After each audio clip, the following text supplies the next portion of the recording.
Hello, this is a Hydra. It's a type of cnidarian similar to a jellyfish. It attaches itself to pieces of sediment with an adhesive, and then it reaches out to catch its prey. They have small deployable darts called nematocysts. And those nematocysts are actually visible, and you can see these small nematocysts on this Hydra. On the arms, they're small bumps. The nematocysts are composed of a little dart structure that is attached to a coil with a trigger hair. Once that trigger hair is triggered by some of its prey, then the coil will explosively discharge, and the nematocyst will go with it, which is a tiny little dart structure, and then once it hits an organism, it'll explosively discharge onto it, which is how it hunts its prey. Jellyfish also have those same structures, which is why people can get stung by jellyfish. Except on these, it is not nearly as dangerous. They also have that trigger hair, as I mentioned earlier. It's called a cnidocyl.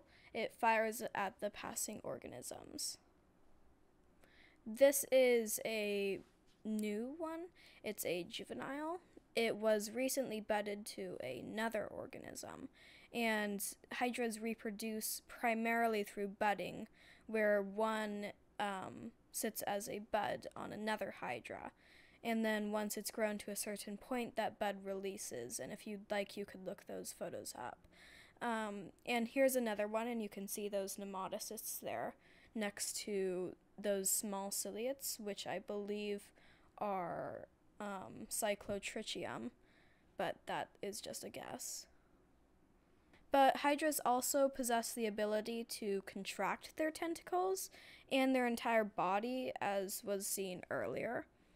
That is to avoid predators, and sometimes they actually need to retract their tentacle structures so that they can feed food into their mouths. On the top of their body, they have a little mouth structure, and they put their food into that if it's larger. But anyway, it has to get there somehow. And here's a much better view. Those tiny dots there are the nematocysts, and here you can see the little nematocysts in more detail, but there's the actual dart structure that's on the end. That's the actual nematocyst there. And then once the cnidocyl is triggered, then that will pop out with its coil. And that's how it hunts. But anyways, goodbye.